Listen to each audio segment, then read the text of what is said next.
Hello everyone and welcome to the start of the third unit here. We are getting into chapter 23 and we are going through the first lecture, which is mostly an introduction to the respiratory system, a lot of the general anatomy stuff that we need to get through. As you can see, I did break this lecture up into two parts. So there's part one, which we are on, which is the basic anatomy of the respiratory system. So really basic stuffs here. And overall, I posed sort of these questions for you to kind of think about. The ability for us to exchange gas with the environment is quite an amazing evolutionary step from leaving water, right? Everything was bathed, and so the exchange of oxygen in a liquid environment, when you live in that liquid environment, is pretty much set up that way. However, once we leave water, how do we have this exchange? Because most of the exchange, if you didn't realize it, happens between water. And so the lungs is a really, really evolutionary step, such an adaptation to allow the exchange of gas, taking gas from a gaseous state and dissolving those gases into a liquid. Quite amazing. All right, so we're going to explore how this exchange actually occurs and how does the anatomy of the lungs obviously allow for this efficient exchange. Overall, I challenge you to consider just how much oxygen we need. As you all know, I'm a big follower of the crash course videos. If you look at the crash course on respiratory system, he talks about the number of oxygen molecules, which is just, it's an insane number. It's hard to fathom. Not being a chemistry and not being a chemist or having a chemistry background, those numbers don't really mean much to me. I mean, I just know it's a super, super large number. All right, but we're going to get into this. So the first part here, you can see the objectives for the first part. If you want to read up on them, feel free. And then I did include the second part, what we're going to be covering later, so you can see how everything's going to tie together if you wanted. But like usual, I'm going to move ahead here. We are following along, as usual, with Pearson, chapter 23. We're same book that we've been using. A few images will actually come from McGraw-Hill, so there are a few McGraw-Hill images as well that I believe are McGraw-Hill because I just Googled them and got a little bit of different images for a different perspective on some of them, and I'll point those out once we get there. All right, but let's get into the respiratory system and its functions here. So obviously, I would encourage you to just critically think, what are some of the functions of the respiratory system? Obviously, we know there's got to be some sort of gas exchange, but before we can get to that gas exchange, we need to actually be able to move air in and out. So that should obviously be one of the main functions you're aware of, the ability to move air in and out. That's going to be called pulmonary ventilation, as we're going to see, and we'll be describing pulmonary ventilation. So the physical movement of air into the lungs and the movement of air out of the lungs, and just, I guess, along all respiratory paths as well. So we'll see that later, okay? Provide a large enough surface area for the exchange. That's what the alveoli and all the branches, I believe I read somewhere that the bronchi branch close to like 20 to 25 different times.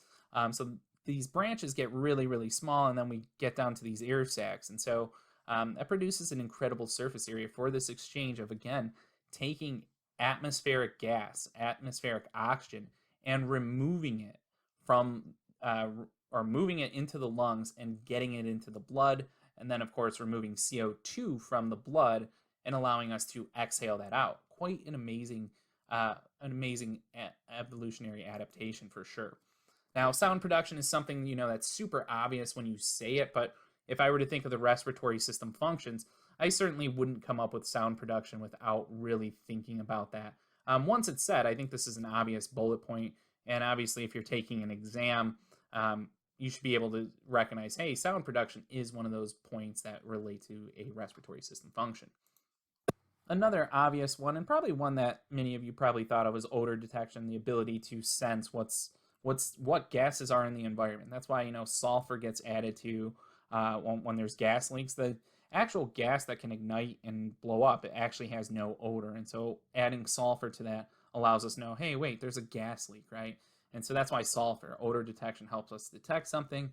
And so we of course, this one's pretty obvious now that it gets said, and it was probably one that likely many of you thought of. And then we have to have things that protect the respiratory surfaces. Many of you probably wouldn't have thought of this. I wouldn't have thought of this on my own or think of that when I think of functions. But if we think of the epithelial layers, if you can remember back, going back to the first unit, when you're talking tissues, one of the main tissues that should have been described was pseudostratified columnar epithelia, which of course has cilia. And that was related to protecting the respiratory surfaces, right? The mucus traps infections, the cilia sweeps the mucus trapped with pathogens out. All right, so key organs to know, and notice they are subdivided into upper and lower respiratory systems. So it's expected that students can categorize these. In fact, the next slide we move on to is going to be categorizing these. But main point I want to bring up is you should recognize alveoli and know that that's the actual site of gas exchange. So there's going to be the alveoli represent the air sacs. Well, there's actually alveolar sacs that we'll talk about, but these individual parts are alveoli, and that's where gas exchange occurs and where we're going to see that capillaries sit kind of on top of these structures. All right, but as I said, we got to, for anatomy, we know categorization is huge. It's been huge this entire semester. So we're moving right along with categorization of upper versus lower respiratory systems. Your nose, which is obviously right here, the nasal cavity, which is posterior to the nose, that's obviously beyond where we can get our fingers. Like if we were to stick our fingers in our nose, we get here in kind of what's called the nasal vestibule. But once we get behind there, we're into the nasal cavity that gets divided by, of course, a septum. We have various sinuses. Those are structures that I'm not too big on students worrying about, but certainly you should know they exist. If you're taking another course and an instructor wants you to learn those, make sure you know what those are. But we move from nasal cavity to pharynx. So I like, of course, tracking. Those of you that are my students know I like tracking. So we track airflow. So it comes in through the nasal vestibule into the nasal cavity. And then this entire region right here is the pharynx. So once we kind of bypass, we'll eventually work our way into the larynx and then down the trachea here. So notice the upper respiratory system ends with the pharynx, which is a shared area. This is a shared area. It's both digestive and respiratory.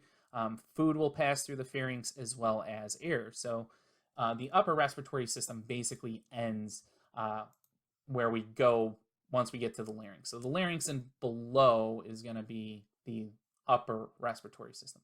So all parts above the larynx are the upper respiratory system.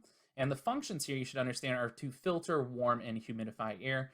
Definitely a little minor detail that I like to ask students, what's the point of the upper respiratory system? Okay, because it's going to be a bit different than the lower. So this is all air passageway through a shared passageway, right? Of course, the nasal passageway, this is all exclusive to the respiratory system, but once we reach pharynx, this is shared with, of course, the digestive, oropharynx, the oral cavity to the oral pharynx. We're seeing those things, and we'll be unit 3 lines up with the digestive system. So we'll see some overlap here. All right, so the lower respiratory begins with the larynx, which you should know is the voice box. If I ask which of the following structures represents the voice box in the respiratory system, you know it's the larynx. So the larynx and below forms your lower respiratory system. And so the others include the trachea, commonly known as the windpipe. Then we get bronchi, which we'll talk about the first 3 bronchi, but understand this bronchi is an incredible set of branches. It just branches approximately 18 to 20 times is what I've heard. It might be more. It just branches a ton and eventually ends at something called bronchioles that lead to the alveoli. So we're going to track this airflow eventually. So far, common questions like which of the following are part of the upper respiratory system, you should know which of the following is part of the lower. You should be able to distinguish, or if I ask which of the following is not part of the upper respiratory system and vice versa, which of the following is not part of the lower. All right, so alveoli, as I mentioned on the previous slide, you should know that this is the site of gas exchange that occurs within the lungs there. So we were able to define the function of the upper respiratory system to filter, warm, and humidify air. As far as the lower, it's really going to serve to protect the respiratory system because that's where we get to the larynx and the trachea. The larynx is set up for protection and forming a structure, and then the windpipe keeps, the trachea keeps the air pathway open. All right, but we do have to further kind of talk about one concept, and it's the respiratory tract. And we're getting onto tracts now. So we just ended, of course, the cardiovascular system, which was a lot of the blood flow. But when we get into tracts now, tracts are going to be, when we talk respiratory tract, it's everything where air is going to move within. Then we're going to get into the digestive tract. That's where food passes through. So tracts are just the pathway in which certain systems are linked, i.e. what are all the organs that make up the system usually. All right, and so in the respiratory tract, notice we have two divisions of the respiratory tract. So now you should be saying to myself, oh, what are we doing here? We're categorizing even further. And the answer is yes. So we have upper and lower respiratory systems. And that's just defined again. Lower respiratory system is this part where basically we begin truly to single out the respiratory system. Everywhere else, the upper was a shared pathway. Now here, when we get into the conducting portion of the respiratory tract, so notice this is the respiratory tract. So the conducting portion of the respiratory tract, that's going to be the air passage from the nasal cavity, so starting right up here, all the way down to the terminal bronchioles. So notice the word terminal bronchioles is what's going to end the conducting portion, and that is strictly airflow. All right, so the air is flowing through those. There's no exchange. There's no oxygen or CO2 entering or leaving those structures. Okay. That's the conducting portion, literally conducting air to the next location. The respiratory portion is going to begin right after that, and that begins with respiratory bronchioles that make their way to alveolar sacs, and then eventually to the alveoli.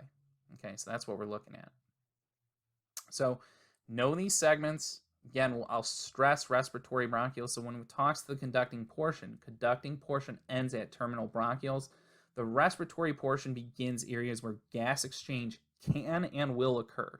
They're called the respiratory bronchioles.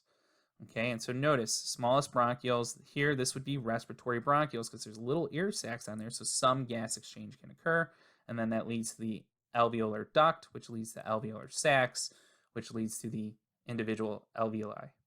So the basic expectation here is that you're currently going to be able to recognize all these different individual organs, and that along the way here, you know their basic names. Windpipe is trachea, voice box is larynx, and then you can categorize them, whether I ask you to categorize them by upper versus lower respiratory system, or the conducting portion of the respiratory tract versus the respiratory portion, which organs are involved in each of those. So those are the expectations, is to really categorize all these things. All right, and so this brings us to the respiratory mucosa. And so here we're just talking the respiratory system mucous membrane. So I'm going to ask a lot of epithelial related questions, and we've started to see that in the previous unit, and I'm going to continue it, and it's only getting more intense because there's a lot more organs to cover. When we reviewed the cardiovascular system, yeah, there was the blood vessels and the heart, but that was it. So here we're going to see a lot of changes. So start memorizing these.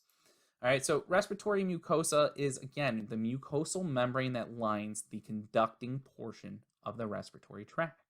So that's the respiratory mucosa. All right, just think mucous membranes of the respiratory tract. That's all you really need to focus on. All right, and so the inner epithelial lining with an underlying layer of areolar connective tissue known as lamina propria. So that's what we call this whole thing. Lamina propria is the underlying connective tissue, so notice right there. Yes, on models, I have models very similar to this. It is fully expected that you can recognize that this is the epithelial portion, and would be, if we're dealing with the trachea, you know that it's pseudostratified columnar epithelium, and then you know lamina propria sits below, which represents the areolar connective tissue. All right, so get that down. Lamina propria is the areolar connective tissue, the areolar connective tissue that supports the mucous membrane. All right, so the respiratory epithelium will change along the tract, but understand it's going to have a lot of mucosal glands. Notice these are embedded within the actual lamina propria. And then notice the mucus gets layered on top there. So we have lots and lots of mucus glands, but notice there's also mucosal cells embedded within the epithelium itself. So we have glandular epithelium to secrete mucus and mucus glands. That is the real major protective layer that our respiratory system does. And overall, hopefully you only get sick like maybe once to twice a year. If that's the case, that means you have a really effective respiratory epithelium that provides some protection for you. All right, so if we start at the nasal cavity and the nasal pharynx, the nasal pharynx is the upper region. So notice this is the nasal cavity right here. This above this structure, this is going to be the uvula, as you're going to learn. That region right here, this is considered the nasal pharynx. And then here, this is going to be called the oropharynx, and then we have something called the laryngopharynx. So the pharynx has three different subdivisions. We're focused on the nasal cavity and the nasal pharynx. And in that case, you should know that that respiratory, or the mucosal epithelium, is going to be pseudostratified ciliated columnar epithelium. That's going to provide a lot of protection in our nasal cavity. All right, that helps function and filter air, and that cilia helps move things that shouldn't be there out. Then we have the oropharynx, and then something called the laryngopharynx, and then the larynx. So these are all the same type of epithelium. So we're looking in this region over here, oropharynx, laryngopharynx, and then the larynx. And that's where our voice box sits. And so again, the epithelium here is going to be a little bit different because we're not there to protect the airways. Here, we have some pretty tough structures. We're dealing with, our throat, which has some cartilage to it. And so when this region, we're dealing mostly with stratified squamous epithelium. So you should know the oropharynx, the laryngopharynx, and the larynx are going to be stratified squamous. And just so you know, the oral cavity where we chew food and, of course, sometimes we bite the side of our cheek, that's also going to be stratified squamous. So basically, most of your throat region is going to be stratified squamous. Your larynx is going to be stratified squamous. And we're going to find out later when we get to the digestive lecture, the esophagus is also stratified squamous because those are areas dealing with protection and lots of friction. If you know the larynx is the site of the voice box, you should definitely think stratified squamous. We're dealing with lots of stress, friction, vibration, those sort of things. But once we pass this area, so basically the way I like to think of this, once we pass our main throat structures, notice we get to the trachea and the larger bronchioles, we're back to that pseudostratified ciliated columnar epithelium. So really, this is the only area that kind of hiccups, and that's because we have some joint sharing of the digestive tract here, and then the larynx itself, where the voice box is, dealing again with lots of stress. So stratified squamous needs to make sense there. So everywhere else is going to be pseudostratified. Okay, so this should be pretty straightforward to learn. When you're looking at models in the classroom, make sure you're considering what type of epithelium. That's what I do on my lab exams. So the lab exams, if I have a structure in the, like maybe I put a sticker on here and say, hey, what does this organ represent? It's the trachea. And then I ask the type of epithelium that makes that up. You need to know pseudostratified columnar epithelium. Okay, so expect to know these different epithelial layers. All right, and again, this should be pseudostratified ciliated columnar epithelium as well, just like the nasal cavity and nasopharynx. So if that's not clear, make sure you draw an arrow or fully write this out. And finally, this is going to bring us to the smallest bronchioles, which, if you remember, the smallest bronchioles are going to be terminal and respiratory bronchioles. And so what happens here is the mucosa is going to now change. So because we're reaching the smallest destination, if you kind of look, there's cartilage on all these structures, and I'll point that out on the future lecture. But as we're going down, notice cartilage, that's these little gray spots. Notice they start to disappear. And so the mucosa, when we reach the terminal and respiratory bronchioles, the mucosa becomes simple cuboidal with cilia. So cilia still exists. We still have a lamina propria, so we still have our areolar connective tissue because that's what supports the mucosa membrane. It has to be there. All right, but here, there's actually no more mucus glands or cells. So those disappear. So we're no longer in the mode of protection and serving as strictly an airway. We're now shifting. Notice no cartilage because the airway we don't need to hold open the airway. But what we hold open the airway with is smooth muscle. So smooth muscle was primarily absent. There wasn't anything that's significant. But now there is. Now we have smooth muscle at the terminal and respiratory bronchioles, but we lack the cartilage. Cartilage kept the airway open. Now, smooth muscle, we're going to be able to control airflow. All right, and so know that for now. Know that the terminal and respiratory bronchioles, if asked what type of epithelium, it's simple cuboidal, or if I describe the respiratory mucosa that is consistent of simple cuboidal epithelium with some cilia, and the cartilage disappears, but now there's smooth muscle. What would this be a description of? Be able to recognize those, which would be, again, terminal and respiratory bronchioles. Now, our final surfaces, notice we went from a column shape down to a cube. Now we're reaching the actual exchange surface, which is the alveoli. And so here we have the alveolar epithelium, which is going to be simple squamous epithelium. This is what's going to line the exchange surface.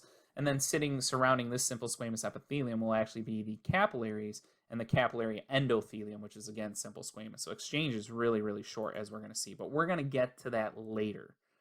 All right, so again, the conducting portion is primarily pseudostratified columnar epithelium with mucosal glands and cilia. But that does change in a few spots. So don't think that this is just it. Remember, we do, of course, have the oral region, so the oropharynx, the laryngopharynx, the larynx, all those being stratified squamous. All right. But once we reach the respiratory portion, no, that's primarily simple cuboidal with some cilia going all the way down, and it does say going down to simple squamous behind this. So if you don't, just write down to simple squamous epithelium. All right, this brings us finally to our final slide to just conclude this. So we've done a lot with the mucosa and understanding now mucous membranes and lamina propria. We're moving on to the final thing that relates to this, which is the respiratory defense system. So how do we provide protection? And so protecting, again, our respiratory system from debris. So when I abbreviate RS, that's going to be respiratory system. So protecting it from debris and pathogens. That's what this is, abbreviated pathogens. All right, and so what components help with this? Well, obviously I included this, so we should know that the mucus, right? Mucus functions to trap pathogens and debris via the coated surfaces, and it's a unique epithelium. Pseudostratified is very unique. It has a function of protection. It doesn't really have a function of exchange, right? We're not trying to absorb anything here, but it does have a function in secretion and protection, which is pretty unique. All right, and then of course you should know the cilia are going to contribute to the respiratory defense in general. The cilia and mucus work hand in hand. They form the mucus escalator. Basically, trap the pathogens, use the cilia to sweep it towards the throat. We swallow that little phlegm, and that phlegm takes us to the, of course, stomach, which is a super harsh environment. We have the stratified squamous epithelium of the esophagus, which makes it really hard for anything to adhere to. So if there's any infectious agent, it's not likely going to be able to penetrate that. And so now it's in the stomach where it's not likely to survive. So the mucus escalator, very, very powerful sort of respiratory defense. The nasal cavity, you should know, serves as the defense. Like I said, the upper respiratory system, especially the nasal cavity, has those nasal hairs, and that's what helps really filter, humidify, and warm the air. That's the general function of the upper respiratory tract, right, or the upper respiratory system. So note, the nasal cavity does serve this purpose to humidify, warm, and filter air. I definitely test on this. This should be one of the lob ball questions that you get.